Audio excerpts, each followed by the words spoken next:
뉴스테이 아파트에 대해서는 어떻게 생각하세요? 아, 뉴스테이 아파트요. 네.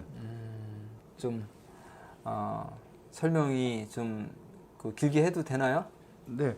뭐 예, 어려운 질문이고 네. 또 길게 해야지 또 설명이 제대로 될 것 같아서 제가 아는 선에서는요, 뉴스테이 아파트라는 것은 일반적으로 재개발이나 재건축을 진행 중인데 수익성이 현재 상태의 용적률과 건폐율로 조합원들의 수익성을 낼 수가 없는 그런 단지들이 많이 있습니다. 노후되고 공폐가가 많아지는 지역에 있어서 주민들은 재개발을 재건축을 하고 싶은 열망은 가득하지만은 수익률이 안 떨어지니까 네. 이거를 진행할 수가 없는 거예요. 더 이상 앞으로 나갈 수가 없는 거예요. 네. 이 시공을 해줄 수 있는 건설사도 아무도 입찰에 응하지 않고 있고요. 네. 이럴 때 뉴스테이 연계형 재개발 사업이라고 해서 진행되는 사업들이 있는데, 이 사업은 일반적인 재개발의 용적률과 건폐율에서 그 용적률과 건폐율을 완화시켜줘 가지고 네. 그러니까 더 많은 아파트를 지을 수 있게끔 만들어주는 겁니다. 예를 들면은 1000세대밖에 못 지을 수 있는 단지인데 네. 1500세대를 짓게 만들어주는 거예요. 네. 네, 그렇게 만들어줘서 그러면 추가적으로 많이 지어지는 아파트는 어떻게 처리하느냐? 네. 우리가 정해주는 기업형 임대사업자한테 네. 그거를 넘겨주고, 네. 넘겨주면 기업형 임대사업자는 그거를 계약금만 내고 분양을 받아서 네.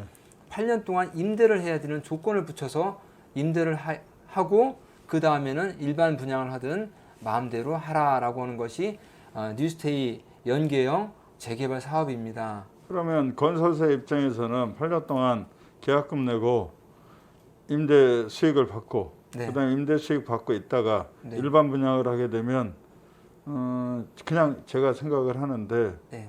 건설사만 좋을 수도 있겠네요. 그게 이제 재개발이 힘든 상황에서는 재개발의 그 숨통을 열어주기 위해서 네. 조합원들한테도 유리한 사업이죠. 왜냐하면 조합원들은 새 아파트, 새 집을 가지고 싶어 하니까. 왜냐하면 낡고 물새고 이런 바퀴벌레 엄청 나오고 이런 그 주거 환경 속에서 또 분유 냄새가 정화 시설이 제대로 안 돼 있어가지고 날 흐린 날이면 분유 냄새가 진동하는 그런 지역에 살고 싶지 않고 이런 걸 살펴보고 싶은 조합원들에게는 정말 이 사업 뉴스테이 연계형 재개발 사업이라도 해서 새 집을 지어주는 거에 대해서 조합원들은 불만이 없죠. 그러면 임대를 들어간 임차인들은 네. 그 8년이 지나고 나서 소유권을 우선권을 주는 겁니까? 그렇지 않습니다. 아, 그래요? 기업형 임대 사업자가 네. 그 조합원과 똑같은 가격에 분양을 받습니다. 네. 예를 들면 조합원들한테 1000만 원에 조합원 분양가를 해준다면은 네. 기업형 임대 사업자에게도 같은 가격 1000만 원 수준의 가격에 분양을 해줍니다. 네. 그러면 그 기업형 임대 사업자는 계약금만 내고 네. 나머지는 대출을 일으켜서 네. 잔금 처리를 합니다. 네. 잔금 처리를 하고 8년 동안 임대하고 분양은 네. 그때 8년 후에 기업형 임대 사업자가 감정 평가를 합니다. 네.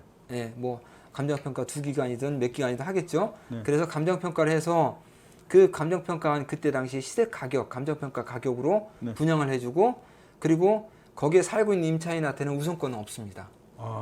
예, 그러니까 아까 제가 말씀드렸던 공공 임대 아파트는 네. 거기에 5년, 10년 임대 아파트 임차인이 돼서 산 그 임차인들에게 우선권을 줍니다. 분양에 네. 대한 우선권을 네, 네. 주고, 거기는 감정 평가를 하고 5년 동안 사용한 그 감가상각을 네. 해서 그 아파트 가격을 좀 감가상각 부분을 빼줍니다. 그렇기 네, 네. 때문에 저렴한 시세보다 저렴한 가격에 그 살던 임차인들이 공급받을 수 있는 반면에 네. 기업형 임대사업자는 그렇지 못하다는 거죠.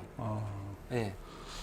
제가 뭐 어느 동이라고는 동구의 어느 동이라고는 얘기를 안 하는데 뉴스테이로 진행을 하고 있고 그걸 네. 또 반대를 하시는 분들도 계시는 것 같아요. 예.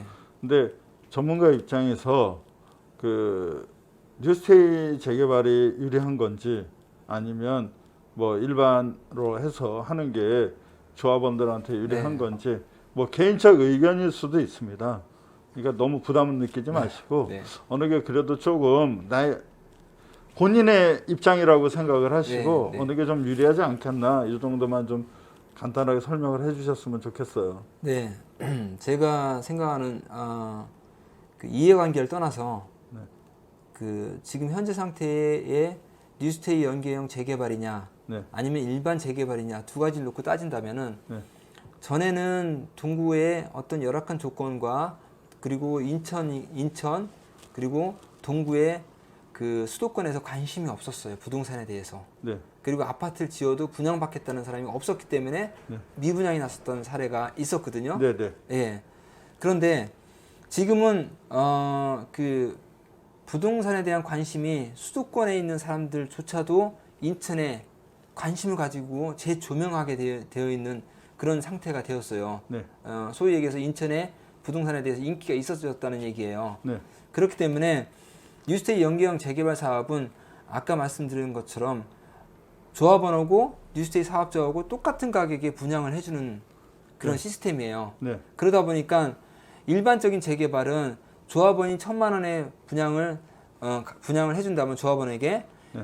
일반 분양은 보통 한 30% 정도 네네. 비싸게 분양을 합니다. 네네. 그래서 비싸게 분양한 물건을 가지고 조합원 이익에 충당을 하고 네. 또 추가 분담금 발생하는 거에 대해서 대비를 할 수 있는 그런 네. 사안이 됩니다. 네. 예를 들면은 조합에서 1,000세대, 2세대를 조합 아파트로 분양을 하는데 아파트가 지어지는데 네. 조합원은 1,000세대이고 네. 나머지 1,000세대는 일반 분양을 하게 되는데 네. 일반 분양하게 되면 300만 원씩 30% 비싸게 분양을 하게 되면 일반 분양이 비싸게 네, 되면은 약 그 평당 300만 원씩에 해당하는 이익이 생기는 겁니다. 그렇죠. 조합원들에게. 예. 그 이익이 조합원 분양가를 낮출 수 있는 계기도 되고 네. 조합원들에게 추가적으로 여러 가지 그 옵션들을 제공할 수 있는 비용으로 사용하기도 하고 네. 추가 분담금의 비용으로 사용하기도 하기 때문에 조합원들한테 많은 이익이 됩니다. 네. 우리 지역에서 4,000세대를 짓는 뉴스테이 연계형 네. 재개발 사업이 진행되는 곳이 있는데 네. 거기를 갖다가 일반 재개발로 만약에 갈 경우에 네. 약 제가 단순 추산을 하건데 네. 조합원들에게 약 이익이 될 수 있다라고 저는 생각을 하고 있습니다. 아, 네. 물론 사업 기간은 지금 추진하는 거에서 변경을 해야 되기 때문에 1년 반에서 2년 정도는 늦어질 수 있지만은 네. 그렇다 할지라도 조합원들에게 이익이 되는 방향으로 저는 사업을 추진하는 것이 옳다고 저는 개인적으로 생각하고 있습니다.